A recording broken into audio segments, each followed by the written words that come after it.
এই মুহূর্তে দেখছেন সেই দ্বীপ, যেই দ্বীপ মানুষের আবেগ নিয়ে খেলছিল, সেই দ্বীপের ছবি। এই যে ভাই দ্বীপের সঙ্গে দীপ ভাইকে পুলিশ কেন ধরে নিয়ে গেল? দীপ ভাই কি সত্যি তাহলে দোষী ছিল? নমস্কার বন্ধুরা, আমার ইউটিউব চ্যানেলে আমাদের সকলকে স্বাগত জানাই। তো বন্ধুরা, আপনারা তো সকলে জানেন দীপ নামে একটা ছেলে দণ্ডি কেটে আদিযোগী যাচ্ছে এবং সে বিশ্রামের জন্য একটা আশ্রমে বসে এবং সেখানে তার সাথে ঘটে যায় একটা বিরাট রকমের কাণ্ড। সেই কাণ্ডটা কি সেটাও আপনারা আশা করি জেনে গেছেন।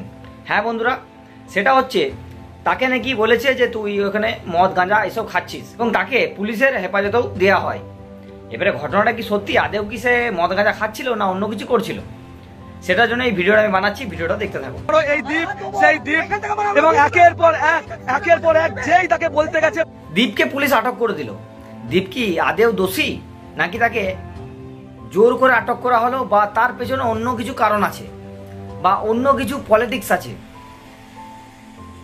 একটা ছেলে যে সব কিছু ত্যাগ করে তার স্বপ্ন পূরণের উদ্দেশ্যে মহাদেবের কাছে যাচ্ছে আদিযোগী, সেই ছেলেটাকে পর্যন্ত এটা ছাড়ছে না, তাকে যাচ্ছে তাই করে দিল, পুলিশের হাতে তুলে দিল। ছেলেটির দোষ কি ছিল সেটা ভালো করে কেউ জানে না, একমাত্র যেখানে স্থানীয় লোক তারা একমাত্র জানে। তার যে গাড়িটি আছে গাড়িটাকেও থানাতে দিয়ে দেওয়া হয়। একটা আমাদের দাদা ভাই গাড়িটা তাকে গিফট করে, এমনকি সেই গাড়িটাকেও পুলিশের হেফাজতে দিয়ে দেওয়া হয়। এর পেছনে কাদের হাত রয়েছে? যারা এই ভিডিওটা করেছে, যারা এই ভিডিওটাকে ভাইরাল করছে, মানে দীপকে ছোট করার উদ্দেশ্যে এরকম ভিডিওটা বানানো। তাদের মেন মতলব হচ্ছে উল্টোপাল্টা রকম তাকে ফাঁসিয়ে দেওয়া। যেমন বলছে যে মদ গাঁজা দীপ এসব খাচ্ছে। দীপ সহ তার বন্ধুগণ একসাথে বসে ওই যে নতুন আশ্রমটা তৈরি হচ্ছিল সেখানে তারা রেস্ট নিচ্ছিল, ঠিক আছে? সেখানে তাদেরকে আটক করেছিল কিছু স্থানীয় ব্যক্তি। তাদের উপর পুরো একদম থার্ড ক্লাস আচরণ করা হয়, ঠিক আছে?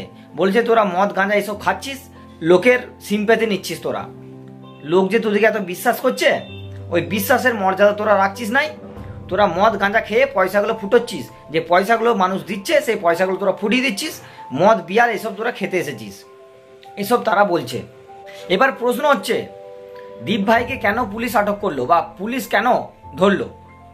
এবারে স্থানীয় লোক যদি কমপ্লেন করে যে আমাদের এখানে মদ গাঁজা খাচ্ছে, পুলিশদেরও কর্তব্য যে তাকে, মানে যেই হোক, তাদের দীপ ভাই হোক কেন বা দীপ ভাই হোক বা অন্য কোনো লোক হোক, পুলিশের কর্তব্য তাকে কিন্তু ধরবে। পুলিশের এটা নিয়ম, কেউ যদি কমপ্লেন করে সেটাকে ধরতেই হবে, ঠিক আছে?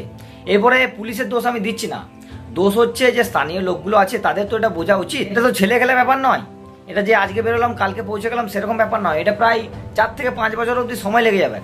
একটা ছেলে যদি খেয়েও থাকে, ঠিক আছে, একটা ছেলে যদি মদ বিড়ি এইসব খেয়েও থাকে, তাতে খাক না, কি আছে? একটা কথা আমি বুঝতে পারছি না যে এই ভিডিওটা করছে, ঠিক আছে?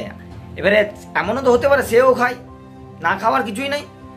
এমনও হতে পারে সেও তো মদ বিড়ি এসব খায়, আবার নাও খেতে পারে, আবার খেতেও তো পারে। আমি না হয় জানি না, ঠিক আছে, মানছি। সে ভিডিওটা করছে, তার তো একটা কর্তব্য আছে। এখনকার দিনে এমন কেউ নাই যে মদ গাঁজা এসব খায় না, ঠিক আছে? প্রায় 90% লোক নেশাগ্রস্ত বা নেশা খায়, নেশা করে। কিন্তু তাকে এরকমভাবে অপমান করা আমার তো মনে হয় উচিত হয়নি। দীপ ভাই এবং তার এই কজন বন্ধু রয়েছে তাদেরকে একা পেয়ে যাচ্ছে তো নয়, যাচ্ছে তাই করে দিচ্ছে, এগুলো উচিত নয়। বয়সও কম, দীপ ভাইয়ের বয়সও খুব একটা নয়, কিন্তু তাদেরকে এরকমভাবে অপমান করছে। তার মনটাতে কী হবে একবার ভেবে দেখেছেন?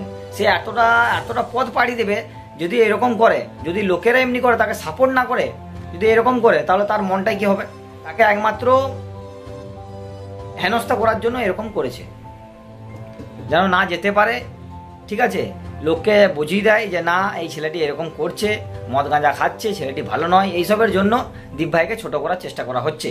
তবে একটা কথা বলে রাখি, পুলিশ দীপ ভাইকে ছেড়ে দিয়েছে। দীপ ভাই যে গাড়িটি আছে, যেহেতু তার নামে এখনো হয়নি, তাই গাড়িটাকে বাজেয়াপ্ত করেছে। দীপ ভাইয়ের নামে যখন হয়ে যাবে গাড়িটাও সে পেয়ে যাবে। তো বন্ধুরা, আমি তো পুরো দীপ ভাইয়ের সাপোর্টে আছি, আশা করছি তোমরাও থাকবে।